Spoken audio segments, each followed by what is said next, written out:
everyone. Welcome to this week's episode of At the Boundary, a podcast from the Global and National Security Institute at the University of South Florida.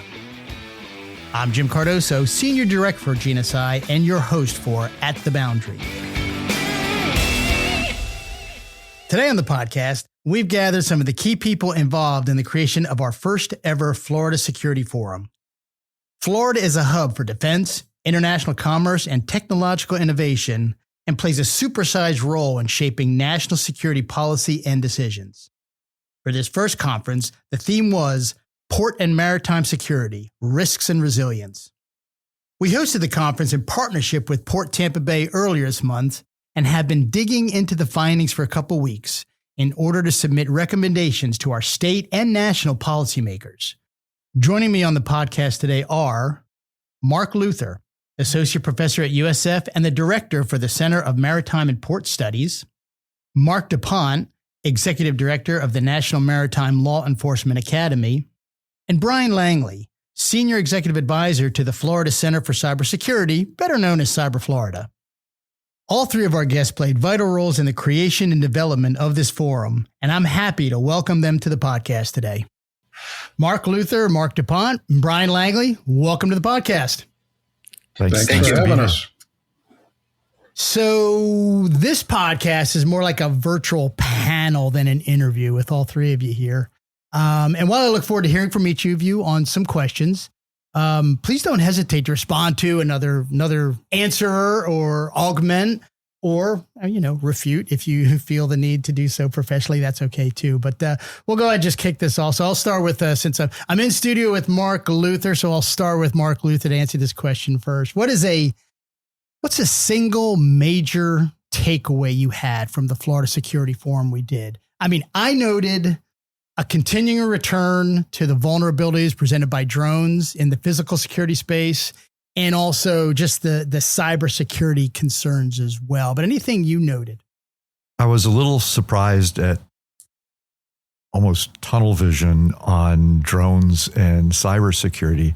While I understand that they're a new and emerging threat, I didn't hear very much about the more traditional threats that we constantly talk about at the Area Maritime Security Committee and things like that. And even in my sub-panel on the working groups, when we were supposed to be talking about critical events, we didn't talk very much about the sort of traditional critical events that we are all concerned about, attack on a passenger vessel or attack on a bridge or things like that.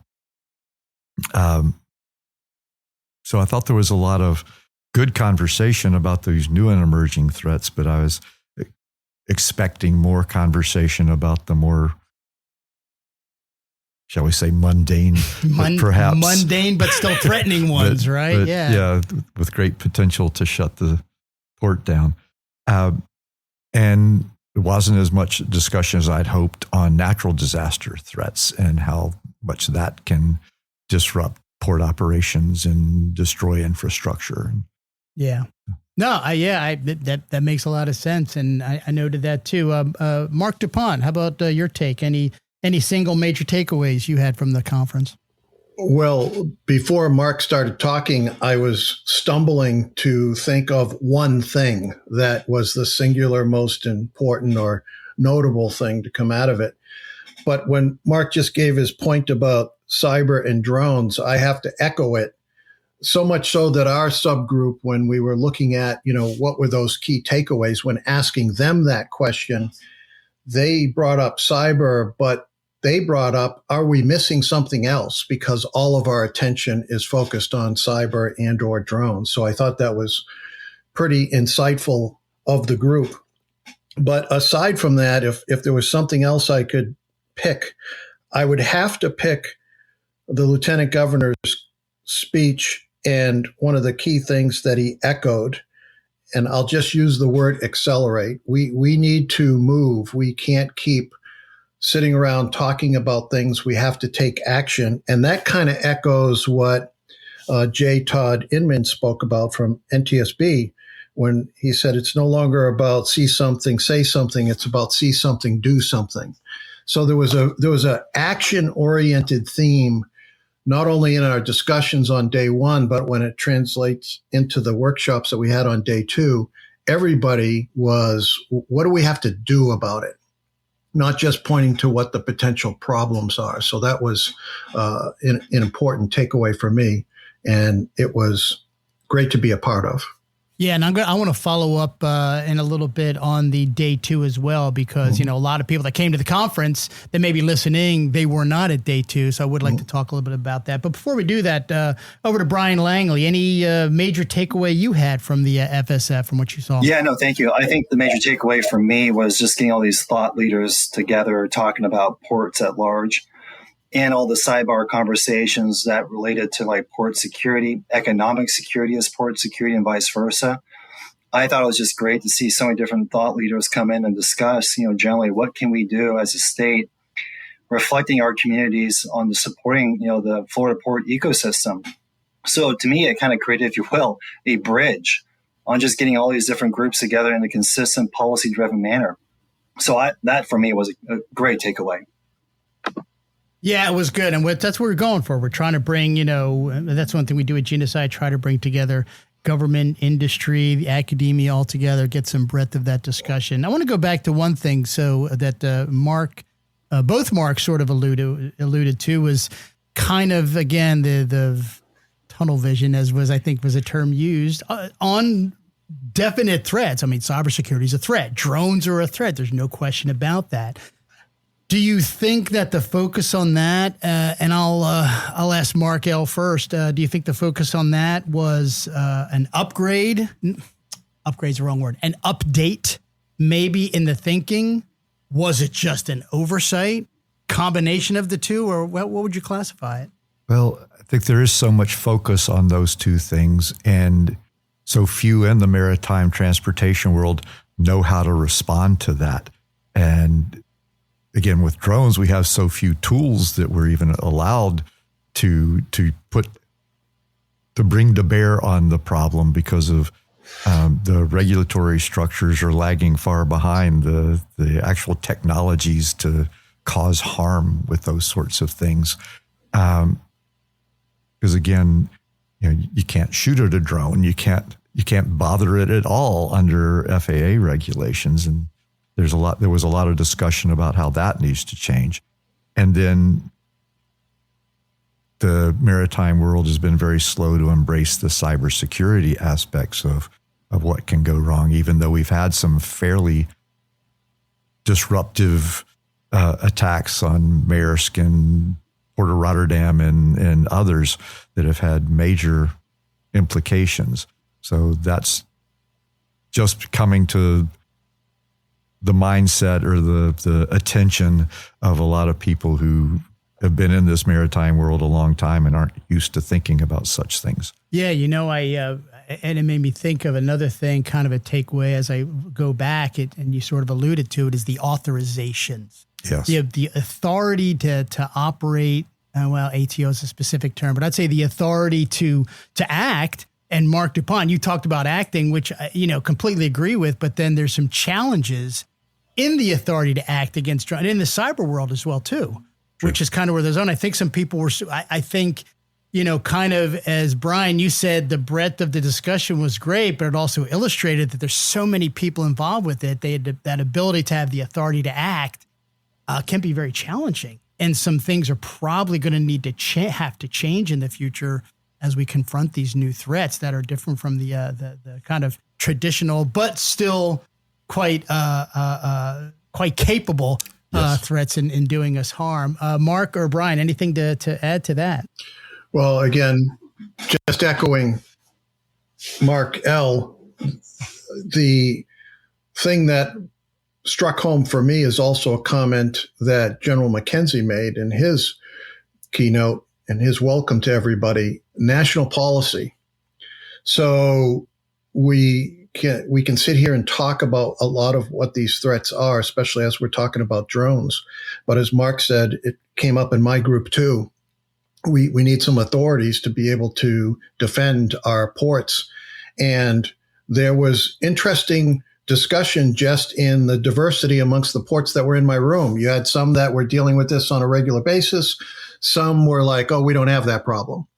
Now, whether they don't have it or don't know about it is a different, discussion altogether, but a national policy to give those types of authorities. And if it doesn't come from a national level, we're focused on the ports here in Florida. That's an action we can take. That's an action at least we can recommend to Florida's leadership, that this is a vital lifeline to not only the state of Florida, but to the entire country. Many of the speakers said that over and over again in different ways about how many containers come through ports in Florida that go to the rest of the country, the economic vitality of our ports. All those things are important, but we don't want to be reactive. We need to be a little bit more proactive. And one of the pathways to that is establishing some policy. Doesn't mean it has to be perfect from the beginning, but at least we have something that we can start shaping and forming as we go forward. Yes, doing something of some sort. It's interesting. We designed this thing we called it a Florida Security Forum, national security issues of specific relevance to the state of Florida. But as the conference went on, we sort of saw, and you talked about, you echoed General McKenzie's comments that, yes, I mean, port security is of vital interest to the state of Florida, but some of the actions we may take, some of the authorities that we may seek, it's difficult. A state needs to do things, but it's difficult for just a state to take action because, especially in the cyber world, there's so many ways in. And so there needs to be something beyond just state action as well to along the lines of the national policy, which may need to be considered more fully. So I see in the future that we are going to want to get this information up to the state leadership. We're going to want to make sure that they are understand the challenges and seeking the different policy actions. But at the same time, it may not stop there. We may need to find a way to continue that conversation up to the federal level as well, because of the nature of today's threats. Well, I think that's kind of our identity, Florida's identity, and that is not that we intend to do it. And actually, Mark Glass said this great in his speech. He said a couple of things that were really good, but one thing he said is, when you look at disaster response, whether it be man-made, whether it be natural, it doesn't matter. We aren't necessarily the best at it, but we get good at it because we do it over and over again. And there's just a lot of things that happen here in Florida because of the number of deep water ports that we have, that if we can figure it out here, it can be of great aid to ports throughout the country. And we have the unity of the state, where we have all these deep water ports in the state, not to say that they're not competitive and not to say that, they're competing sometimes for the same piece of business, but there is a unified thought process there that when the proverbial brown stuff hits the circulating device, we have to do this together. And that was echoed. Mark Glass said, hey, listen, I don't need access to your data and things like that. I need access to you. I need us to do this collectively. I cannot do this all by myself. And he said that, the ports, in his opinion, as the commissioner for Florida Department of Law Enforcement, that was a key priority on his list of challenges, was the security of our ports. Yeah, Mark Luther, would you say? And the only thing I was going to add is that we're quite often constrained by national policy and regulatory structures as well as to what we can do as a state. So that's why, this discussion can't stop at Tallahassee. It has to go all the way up to the federal chain of command. And then even International Maritime Organization has their own sets of international regulatory devices, structures that we need to be compliant with or perhaps constrained by. At least cognizant of, let's put it that way, so we can operate within the operating area and within the operational flexibility that we are given.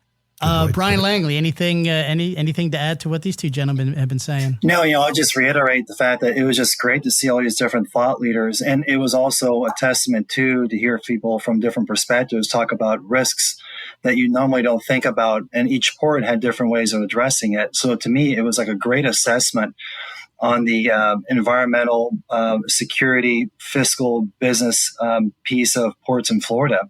And to have all these different perspectives come in really gave you a lot of good groundwork to build from. Just having, folks there from the Florida Department of Law Enforcement, multiple, sectors there talking about different ways to approach this problem, especially when it comes to funding. It was just great to be able to get these folks together and actually come up with some concrete, maybe after actions. I agree completely. Good to have Cyber Florida there too. There's a little shout out for you, Brian. Well, thank you. Don't We're sister agencies. We're partners. all the partners were there, and it was good to have them all. Kind of moving forward, let's, Mark DuPont, you alluded to this, so we'll start with you on this next question. You were all involved in the smaller working group sessions the next day after the public event. And like I said, Mark D, you've sort of started alluding to that, but I'd like to continue this conversation. What stood out from those deeper discussions, especially that those attending the first day weren't able to be a part of that, but may be interested in hearing about? Well, it was a fantastic process because we first just started saying, hey, what are your takeaways? And asked of the group to throw up what they thought were key takeaway points.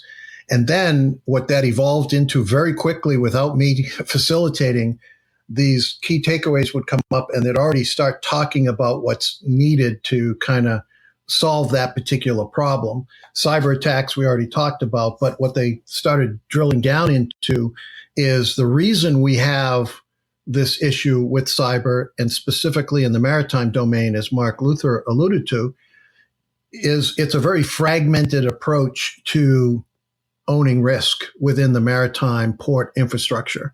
They do it at a high level.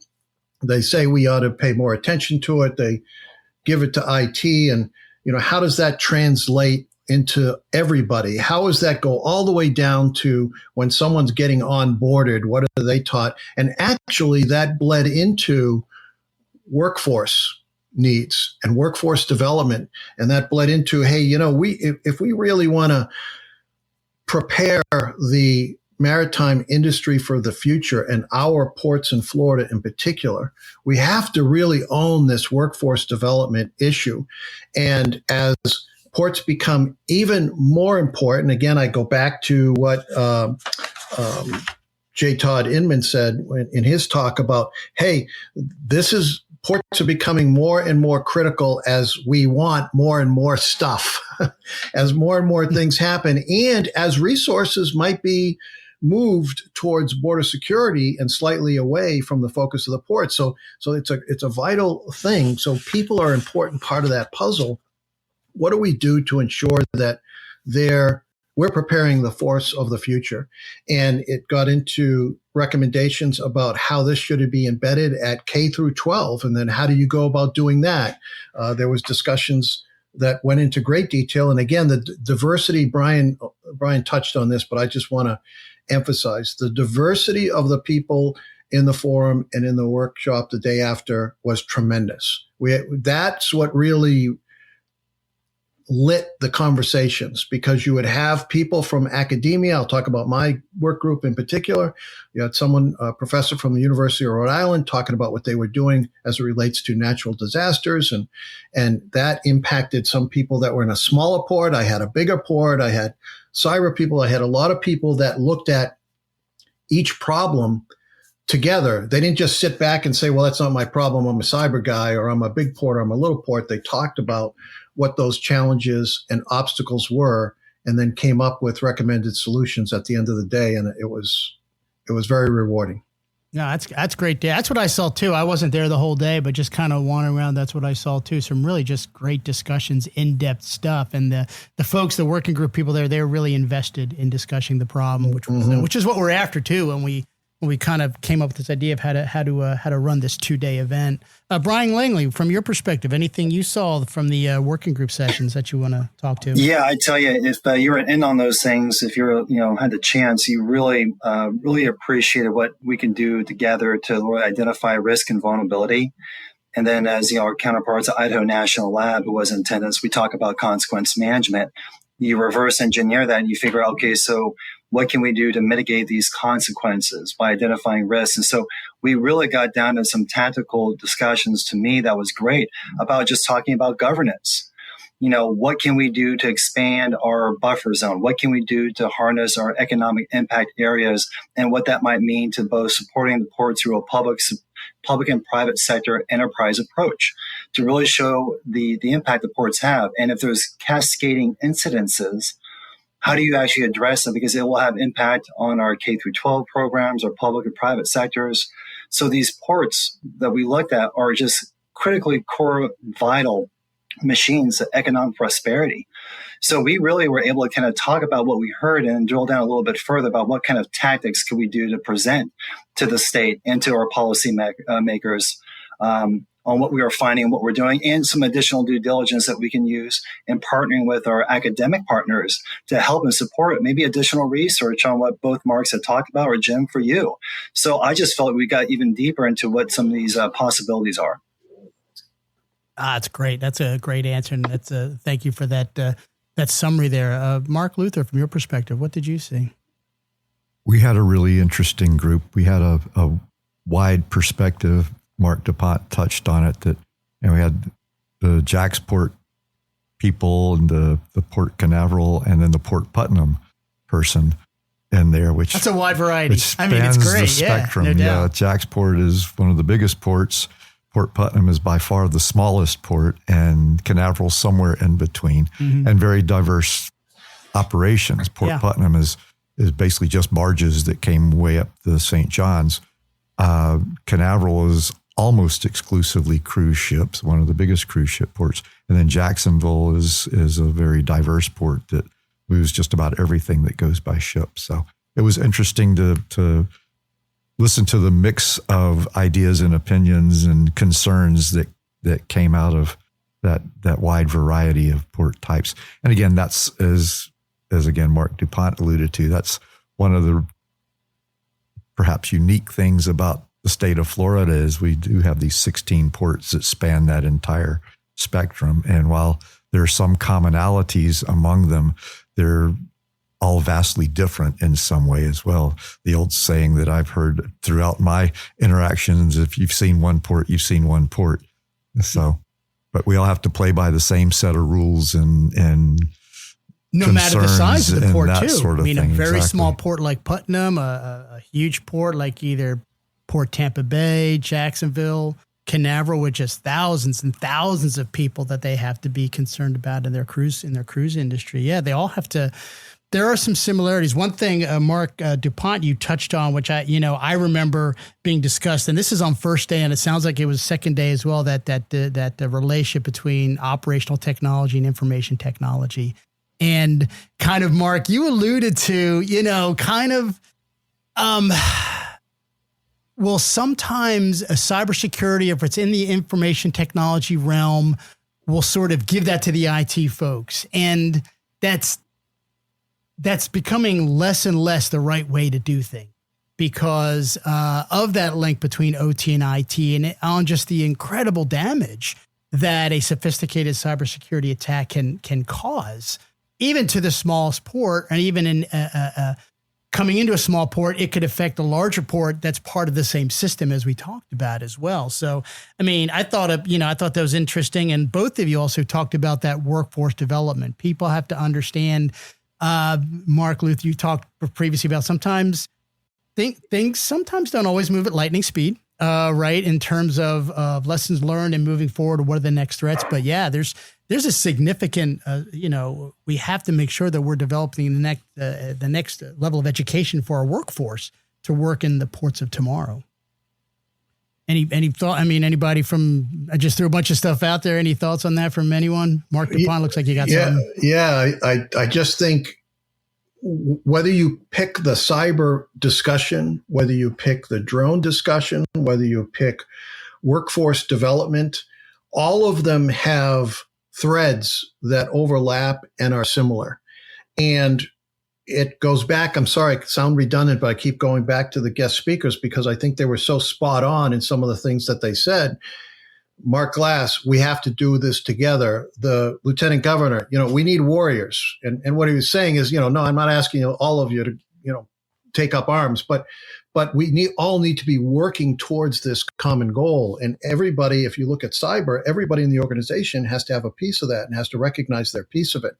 Again, throughout the 2 days, example upon example was given how little of a breach caused such large catastrophic outcomes. And that when I say little, someone clicking on something they shouldn't click on, someone not validating, where this particular thing came from, or some of the barriers that were in place at that time or were not in time. In my group, I'll just simplify it this way.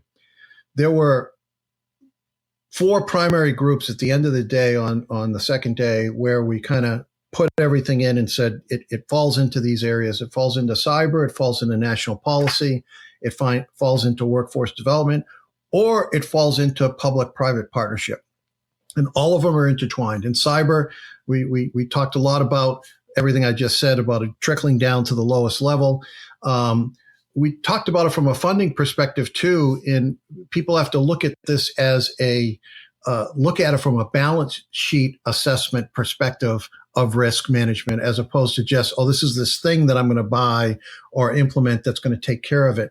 And it's not about what I'm going to do, what it's going to prevent from happening. It's almost a discussion about, if I don't do this, this is what the consequences will be. And that's kind of a shift. And that trickled into the national policy discussion. Security at the port should be a national mission, and it may require national standards. That's one of the things that came out in our group, that there really weren't some standards. Yes, you're required to have a CISO, or you're required to have a facility security officer, but what are the standards for that? How do we measure this FSO against that FSO, this particular training versus that particular training? National policy also, we talked about it in supporting a national accreditation model where, you're required to do all these things because of the Maritime Transportation Security Act, and you have these rules and regulations that you have to play by.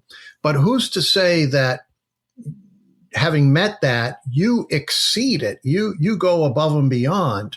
And does that create a competitive advantage, or does that create an opportunity for you to reduce your insurance costs and things like that? So that became a big discussion in our group. And last but not least was the workforce development. And how do we start working on creating awareness from a K through 12 level? What are we doing to expose people to what goes on in ports and jobs that they can have, whether they be trades or whether they be working as a port executive? How do we fuel that to ensure that we have the workforce of the future? Here's an interesting thing. We got our 16 ports. We don't have a maritime academy in Florida.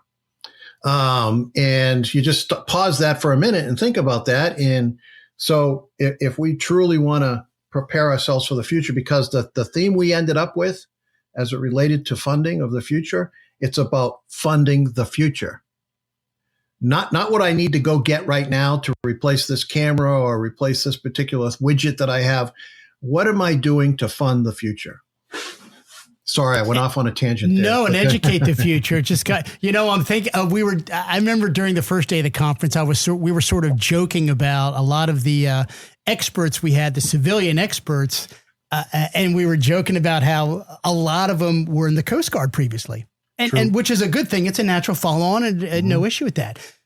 But it kind of goes along the lines of, there's really no maritime academy. So a lot of where's the education? Where's that directed education coming from? I mean, yes, we need to leverage our Coast Guard veterans to help that issue. But shouldn't there be something beyond that as well? Shouldn't there be a way to educate, like Brian is doing in Cyber Florida? That's one of their main goals, is educating K through 12 so they understand what the cyber threats are going forward. There should be something similar in the maritime realm, because maritime's not going away. Exactly. The ports are not going away in their importance. In fact, as Jay Collins and Mark Glass said, they're only going to increase in importance. So how are we proscriptively educating the next generation besides relying on wonderful and highly valued Coast Guard veterans?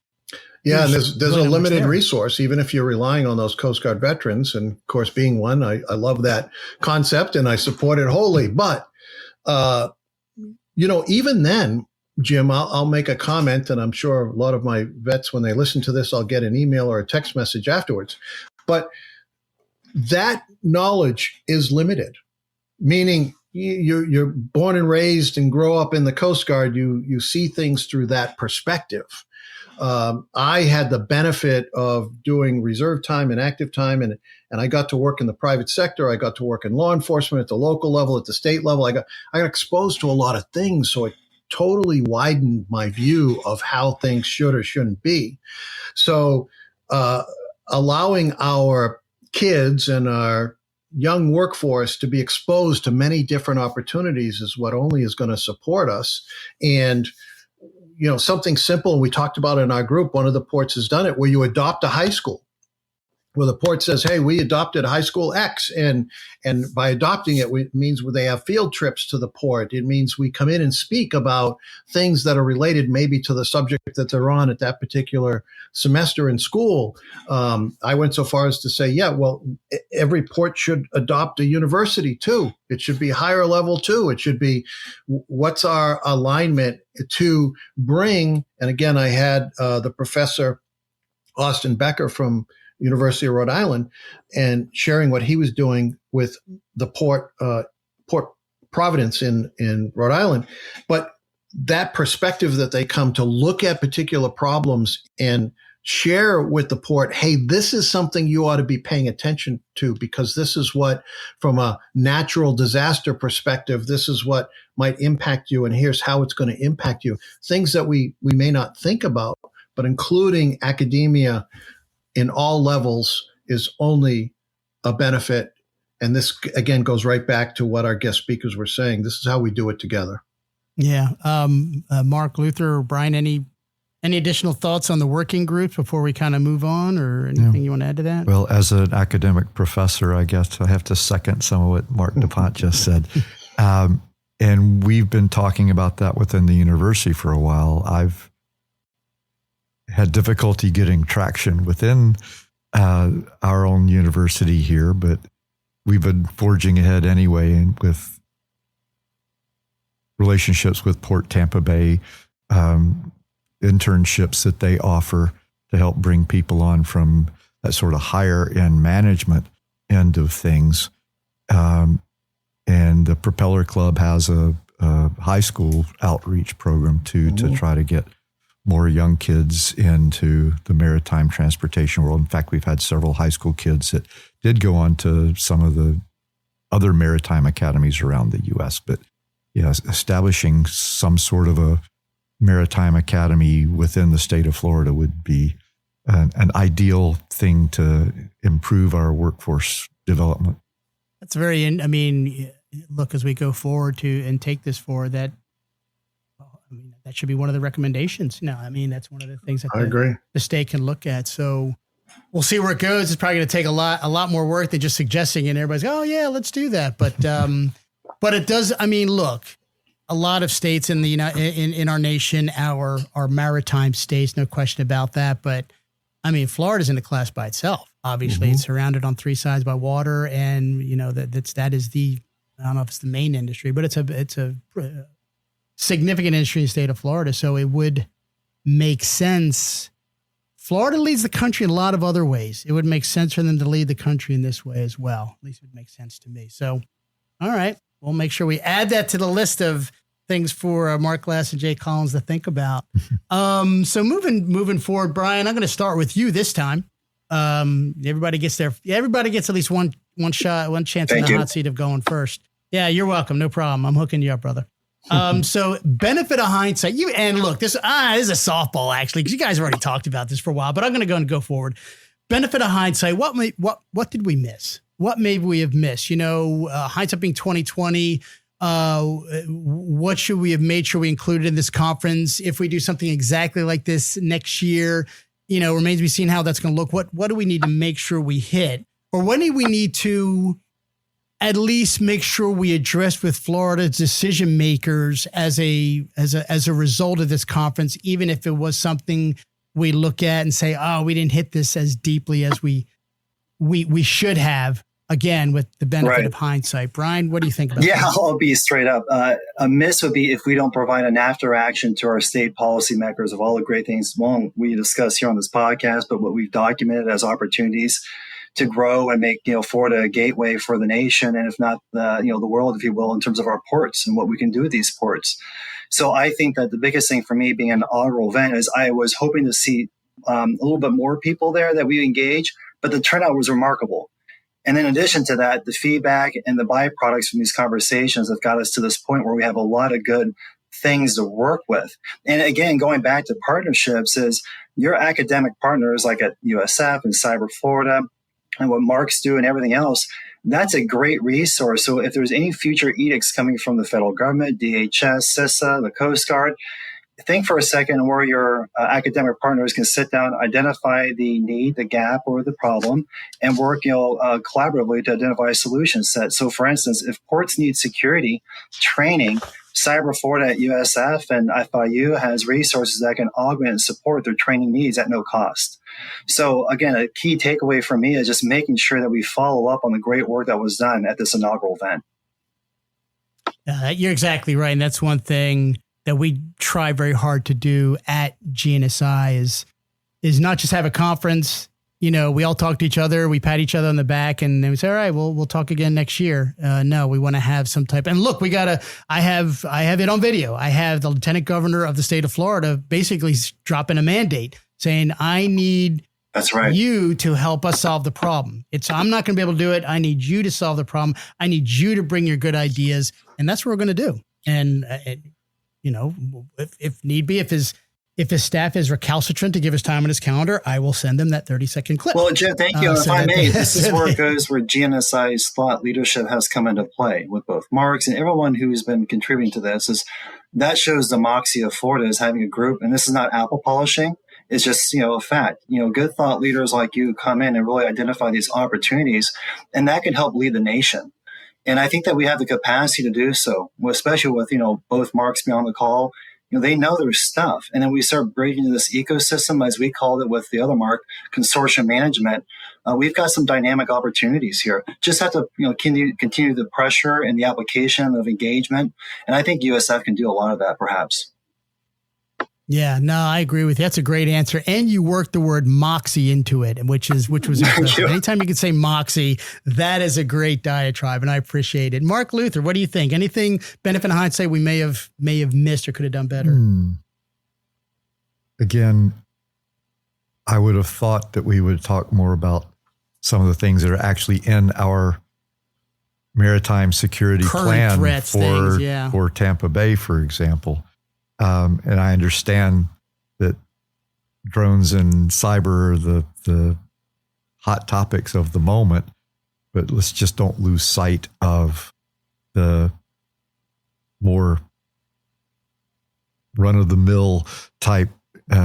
Just because we didn't have any hurricanes this year, right. Thank goodness, doesn't mean that's not still a significant issue, which can cause national security issues even when a port goes down for extended amount of time. Or something simple as grounding a ship in the middle of the channel under the Skyway Bridge that could take weeks or months to clear without actually damaging the bridge, but still constricts or blocks the channel. That's one of our, and of course, all the hazardous cargo that comes in and out of Tampa Bay.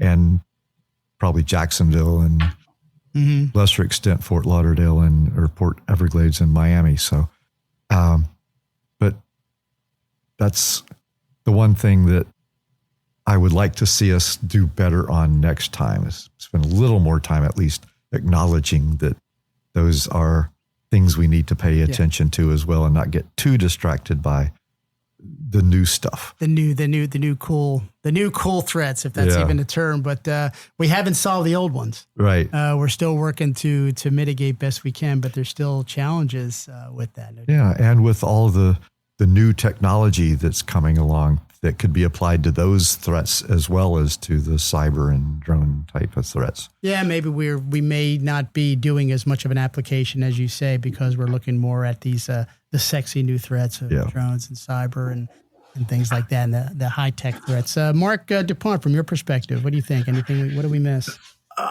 I think it's good that we're asking the question, what did we miss? But I think rest easy. What we did and what we were able to accomplish was tremendous. I have been to a lot of conferences. I've attended them. I've spoken at them. I've done a lot of these maritime type events. I was very impressed in two things. One, the just how it was all put together and the professionalism that it was put together. And no, I'm not getting paid for that pat on the back, to giving you that pat on the back, but it was very well organized, including how the forum was put forward. It wasn't just people getting up there with PowerPoints and talking about their widget.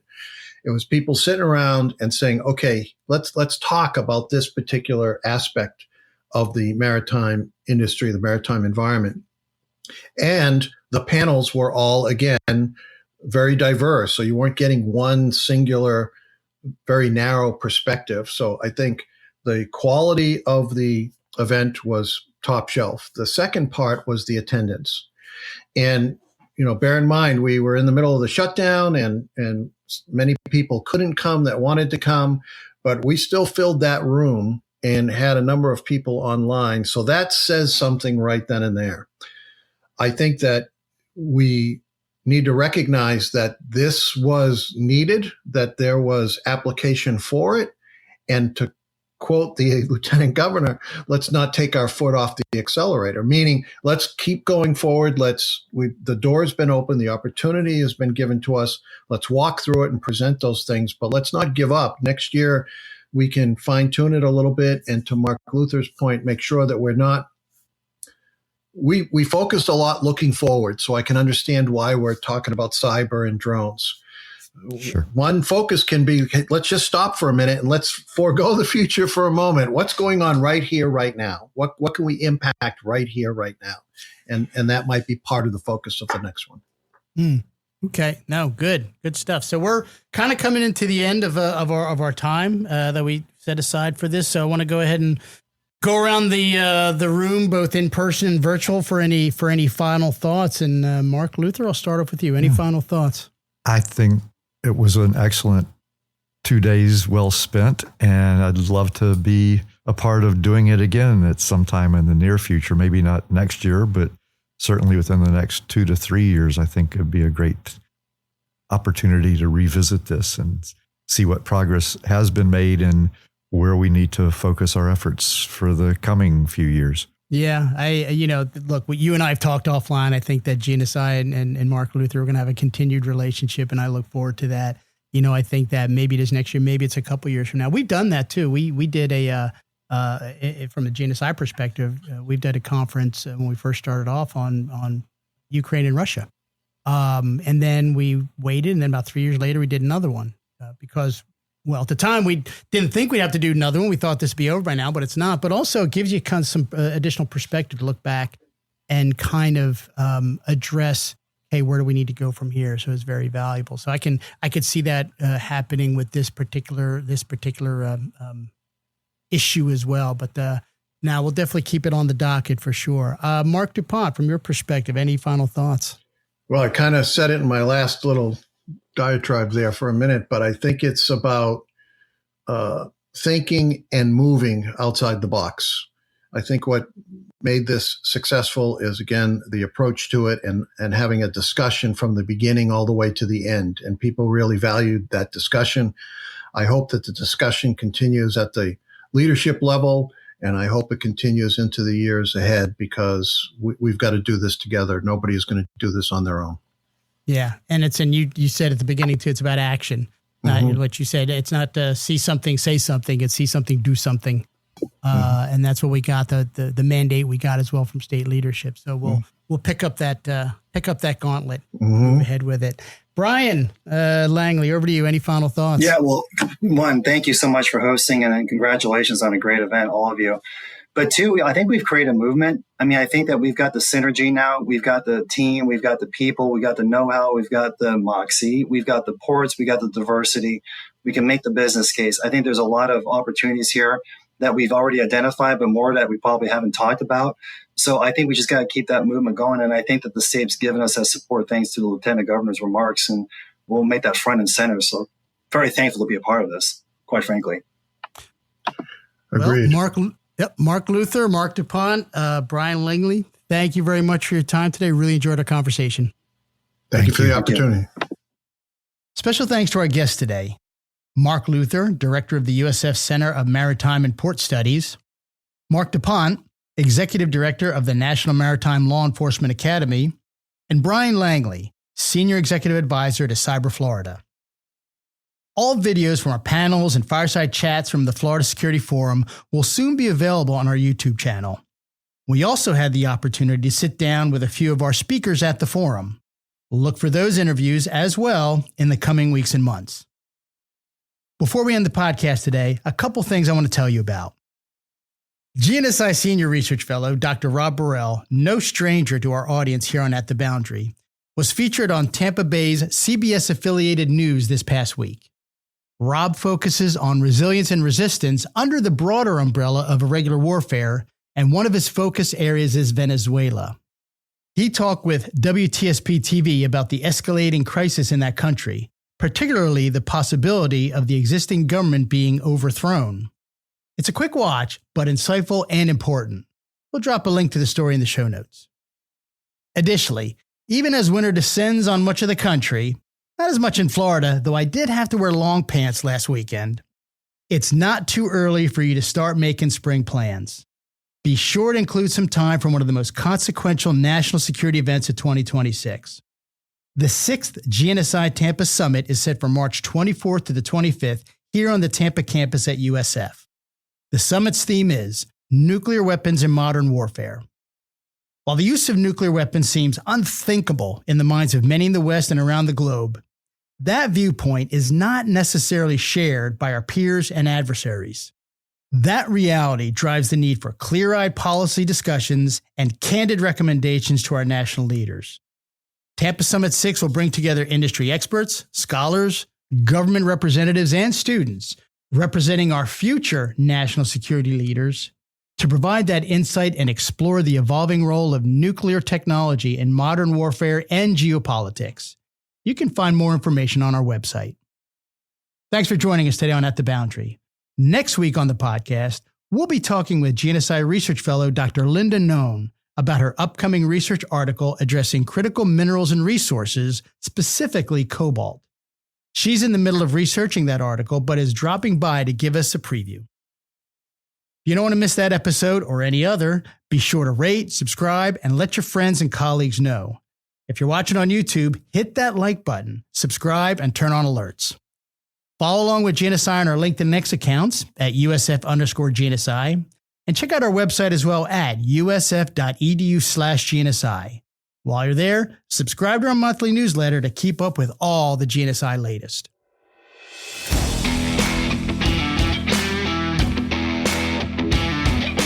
That's going to wrap up this episode of At the Boundary. Each new episode will feature global and national security issues we found to be insightful, intriguing, maybe controversial, but overall just worth talking about. I'm Jim Cardoso, and we'll see you at the Boundary.